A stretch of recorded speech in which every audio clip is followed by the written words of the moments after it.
Everyone, welcome to my YouTube channel. कैसे हो आप सब? आई होप आप अच्छे ही होंगे और आपकी पढ़ाई भी अच्छे से चल रही होगी। आज हम लोग हिंदी के पार्ट 3 व्यंजन के बारे में और उसके याद करने के ट्रिक के बारे में पढ़ेंगे। तो स्टार्ट करते हैं अपने पहले टॉपिक से, जो है व्यंजन। जिन वर्णों का उच्चारण स्वर की सहायता से होता है उन वर्णों को व्यंजन कहते हैं। इसका अर्थ, जिन वर्णों का उच्चारण, जिन वर्णों को हम बोलते वक्त स्वर की मदद लेते हैं उन वर्णों को ही व्यंजन कहते हैं। ठीक है। व्यंजन की कुल संख्या 39 होती है। कितनी होती है? कुल संख्या 39 होती है। व्यंजनों की संख्या 33 होती है। कुल संख्या 39 और ऐसे में जो संख्या होती है वो 33 होती है। अब हम पढ़ेंगे व्यंजनों की संख्याओं के बारे में। व्यंजनों की संख्याओं को हम इस ट्रिक के माध्यम से समझेंगे। जैसा कि ये ट्रिक है 25 + 4 + 4 + 4 + 2। ठीक है। यहाँ 25 जो होते हैं वो हमारे पंचवर्ग और स्पर्श व्यंजन होते हैं। स्पर्श व्यंजन में का वर्ग आते हैं, का, खा, गा, घा, अड़ा।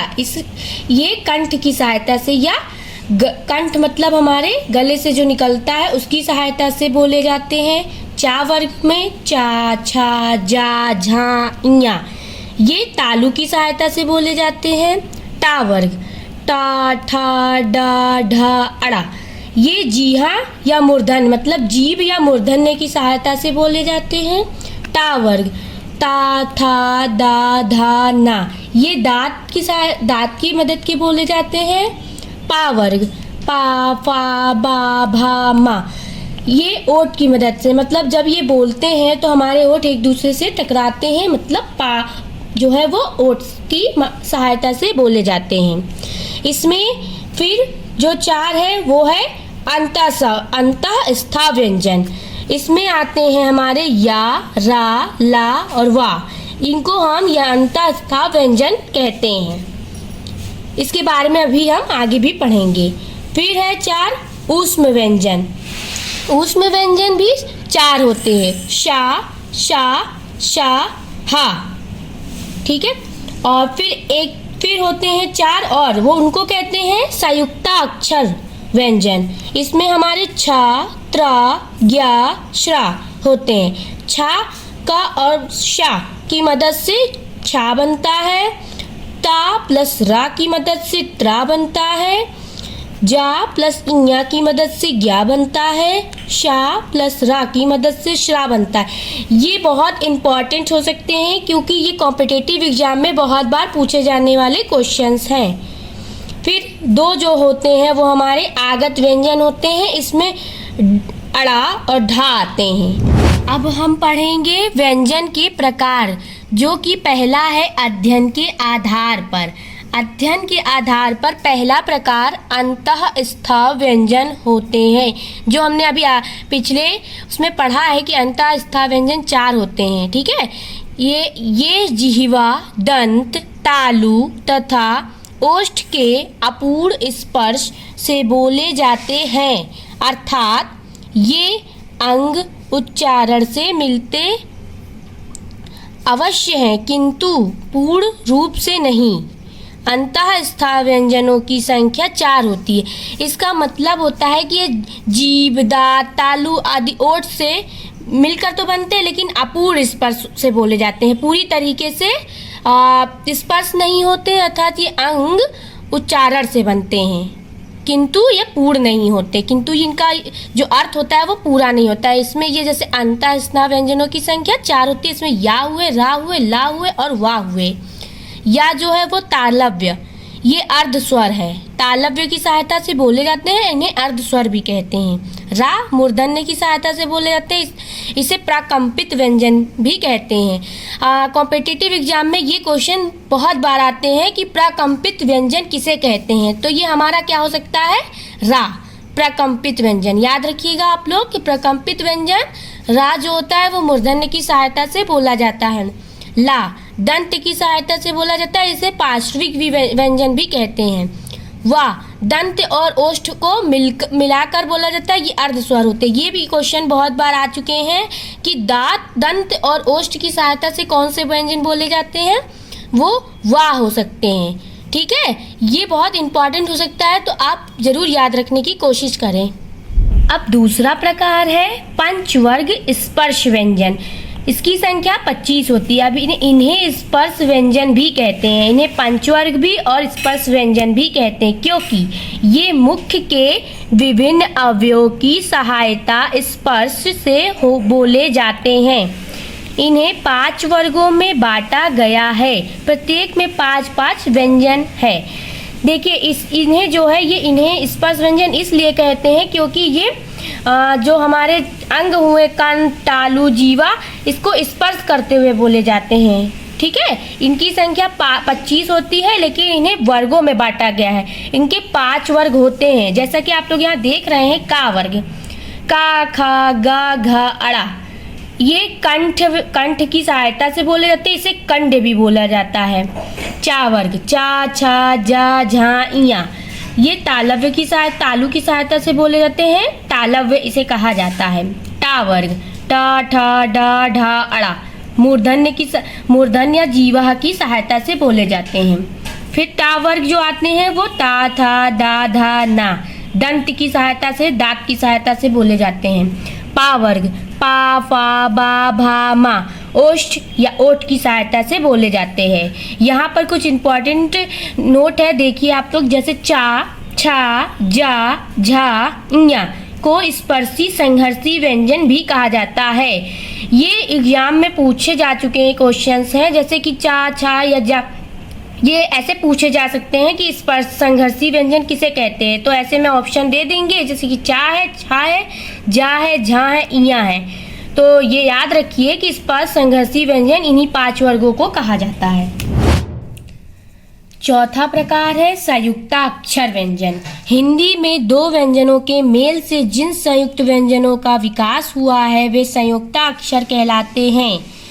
मतलब जो हिंदी में हमें 2 व्यंजन मिलते हैं वो व्यंजनों का मेल 2 मतलब 2 व्यंजनों से मिलकर, जैसे कि यहाँ पर आपको दिखाया जा रहा है इनकी कुल संख्या तो 4 होती है। छा जो है वो हमारा का प्लस शा से मिलकर बनता है। तो इसी प्रकार 2 व्यंजनों के मेल से जो भी व्यंजन का विकास होता है उसे संयुक्ताक्षर व्यंजन कहलाते हैं। त्रा, छा जैसे का प्लस सा से बना, त्रा जो है वो ता प्लस रा मिलकर त्रा बनता है। जा प्लस या मिलकर ज्ञा बनता है। शा प्लस रा मिलकर श्रा बनता है। ये भी एग्जाम में बहुत पूछे जाते हैं, ये आप याद रखिए। 5वां प्रकार है आगत व्यंजन। आगत व्यंजन जो होते हैं टा वर्ग के 2 व्यंजनों के नीचे बिंदु अर्थात हर्फ लगाकर उन्हें नया रूप दे दिया गया, जिसे आगत व्यंजन कहते हैं। इन्हें द्विगुण तथा अद्युक्त व्यंजन भी कहते हैं। जो भी टा वर्ग में जितने टा वर्ग में वर्ड आते हैं उनमें नीचे बिंदु लग जाती है, उसी को आगत व्यंजन कहते हैं। जैसे यहाँ उदाहरण में है अड़ा और ढा। व्यंजनों का उच्चारण वर्गीकरण। अब हम पढ़ेंगे व्यंजनों का उच्चारण वर्गीकरण किस आधार पर, जैसे कि वायु की मात्रा, बाह्य प्रयत्न के आधार पर व्यंजनों को 2 भागों में बांटा गया है। मतलब वायु के आधार पर और जो हम बाहर से प्रयत्न करते हैं उसके आधार पर व्यंजन को कितने भागों में, 2 भागों में बांटा गया है। पहला है अल्प प्राण। जिन वर्णों का उच्चारण करते समय मुख से निकलने वाले श्वास की मात्रा अल्प रहती है वे वैसे वर्ण को अल्प प्राण कहते हैं। इसका अर्थ होता है कि जब हम जिन वर्णों को हम बोलते समय हमारे मुख से जो सांस होती है वो कम निकलती है, कम रहती है, तो वैसे वर्ण को हम अल्प प्राण कहते हैं। प्रत्येक वर्ण समूह को 1, 3, 5 वर्ण अल्प प्राण कहलाता है। जितने भी अभी तक हमने वर्ण पढ़े हैं उसमें से 1, 3 और 5 ये कहलाते हैं अल्प प्राण। जैसे कि हमने का वर्ग में पढ़ा तो का, गा, अड़ा ये अल्प प्राण है। चा वर्ग में चा, जा, इया। टा वर्ग में टा, डा, अड़ा। टा वर्ग में टा, डा, ना। पा वर्ग में पा, बा, मा। और उसके अलावा या, रा, ला, वा और डा इत्यादि अल्पप्राण व्यंजन में आते हैं। इसको आप याद रखिए कि ये या, रा, ला, वा भी अल्पप्राण कहलाते हैं। ये क्वेश्चंस में, कॉम्पिटिटिव क्वेश्चंस में पूछे जाते हैं। इसकी ट्रिक भी याद रखिए, ये बहुत इंपॉर्टेंट है। इसकी ट्रिक है 135 या 135 करके याद रखिए। इससे आपको सारे वर्णों में 135 मतलब पहला, तीसरा और पांचवा उसका अल्पप्राण कहलाएगा, इससे याद रहेगा। अब पढ़ेंगे महाप्राण के बारे में। जिन वर्णों का उच्चारण करते समय मुख से निकलने वाली श्वास की मात्रा अधिक रहती है, ऐसे वर्णों को महाप्राण। हम लोग ने जैसा अल्पप्राण में पढ़ा कि हमारी श्वास की मात्रा कम निकलती है, लेकिन महाप्राण में जो है हमारे मुख से जो भी मतलब श्वास निकलता है या सांस निकलता है उसकी मात्रा अधिक रहती है। ऐसे वर्णों को हम महाप्राण कहते हैं।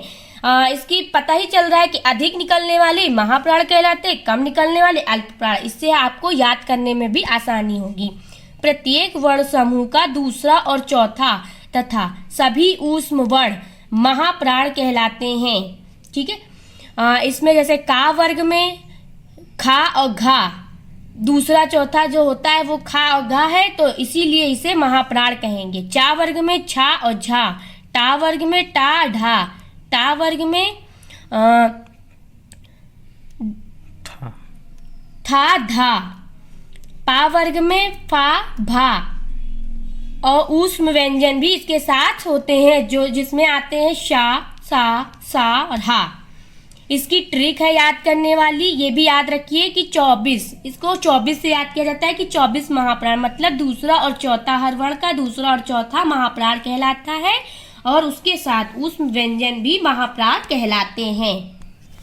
ध्वनि की मात्रा के आधार पर व्यंजनों को दो भागों में बांटा गया है। किसकी? ध्वनि की मात्रा के आधार पर। इसमें पहला है संघोष, सघोष जिसे कहते हैं।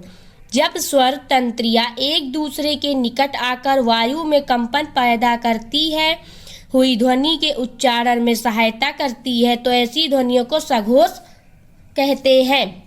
इसका मतलब होता है कि जो स्वर तंत्रियां, जितने भी स्वर होते हैं, वो जब एक पास आकर किससे वायु से कंपन पैदा करते हैं और एक ध्वनि का उच्चारण करने में सहायता करते हैं, तो ऐसी ध्वनियों को सघोष कहते हैं। अंतःस्थ पंचवर्ग के प्रत्येक वर्ग का 3, 4 और 5 वर्ग सघोष कहलाता है।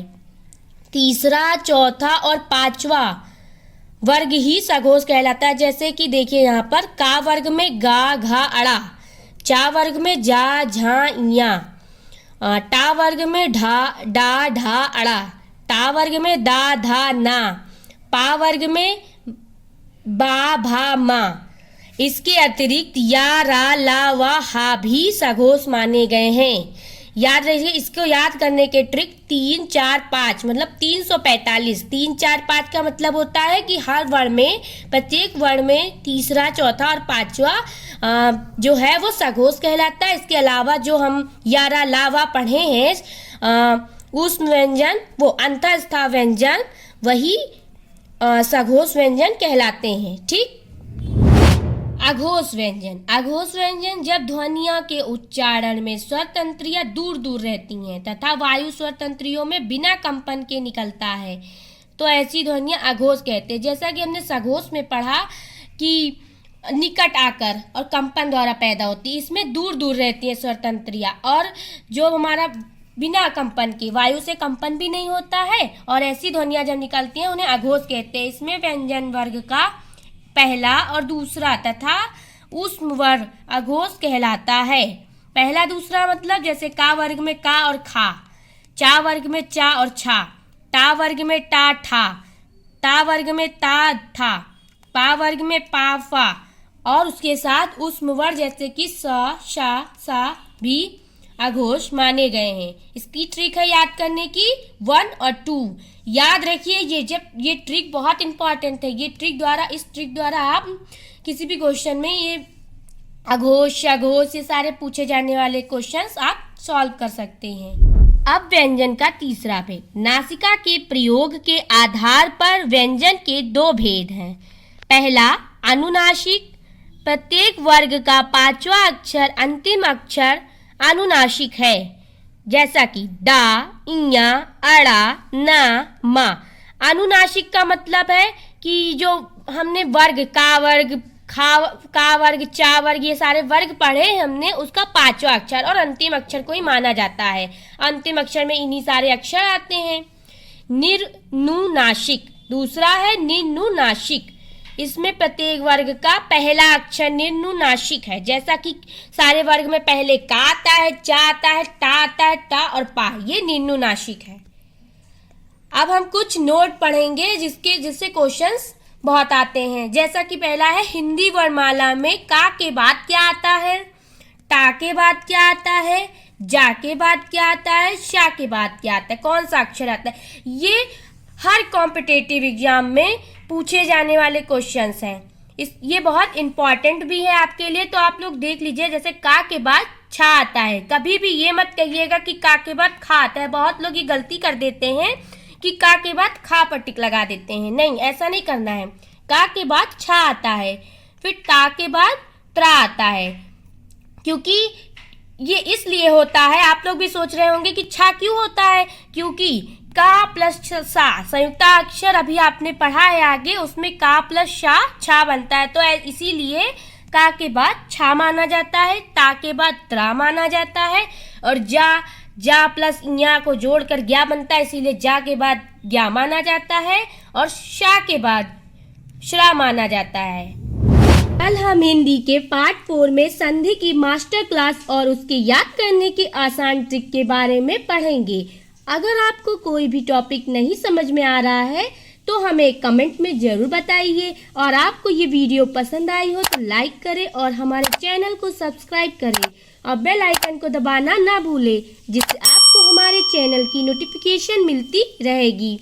अगले संधि के मास्टर क्लास के साथ, तब तक के लिए गुड बाय।